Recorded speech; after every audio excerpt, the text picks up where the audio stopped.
The Chinese Grand Prix 2026, and it was round two of this year's World Championship in Shanghai, and it was a race that certainly, well, it delivered. I would say it delivered. The sprint race on Saturday was actually an exciting sprint race for once.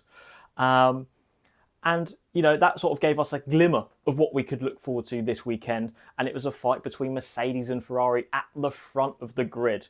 Pole sitter Kimi Antonelli, obviously the man of the moment, the man of the weekend. His first pole position, becoming the youngest ever pole sitter in Formula One by a few years to Sebastian Vettel, the previous holder of that record.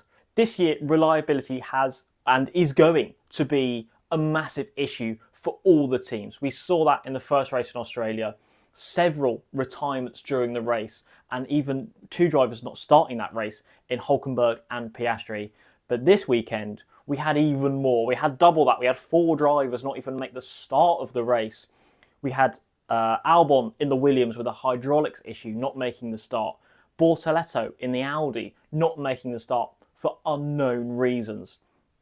But the bigger talking point of before the race had even started, we had Oscar Piastri and Lando Norris, both McLarens, not starting the race. The first time since Indianapolis in 2005, which, if you're new to F1, that was the race where it's the famous picture of there's about four cars on the grid in the start.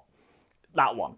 But the only retirements weren't before the race. We did have three retirements during the race, including both Aston Martins and Max Verstappen. Stroll was the first out on lap 10, causing the one and only safety car of the race, stopping on the side of the track with some sort of issue. I don't know. It could be anything with the Aston Martins at this point.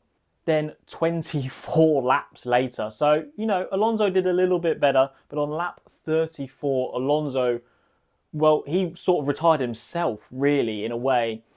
It was reported that the vibrations on the steering wheel so much that he lost the feeling in his hands. I don't think I've ever heard of a driver retire because of that issue. The final retirement came on lap 46 when Max Verstappen was seen going a lot slower than he should be. A possible engine issue, I think, for Max Verstappen.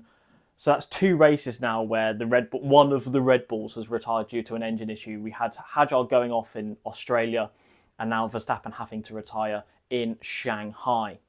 But of course, the main talking point of this weekend is the man of the hour, the driver of the day, Kimi Antonelli. Youngest pole sitter, as I've said, but now a Formula One race winner with Mercedes.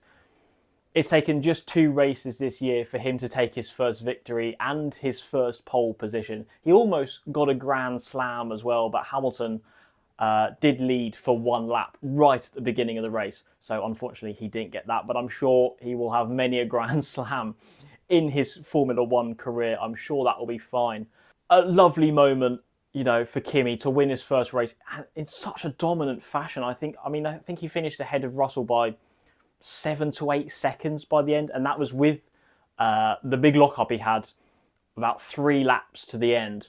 A very dominant race from Kimi, and they're all asking him, or they're all asking Toto if he's going to be world champion. You're like, lad, it's 2 races in. Give the guy a chance. He's 19 or whatever he is. It's ridiculous.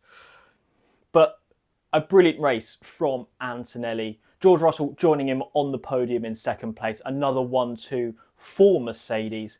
And in third place, it's Lewis Hamilton. 203 career podiums now for Lewis. But probably the most special one for him out of all the podiums he's had, maybe beating even his first in F1, his first with Ferrari in a race. It's not a sprint race. Yes, he won the sprint last year in China, but this is the first time in a proper Formula One race Lewis has stood on a podium in the red of Ferrari, and you can just tell how much it meant to him.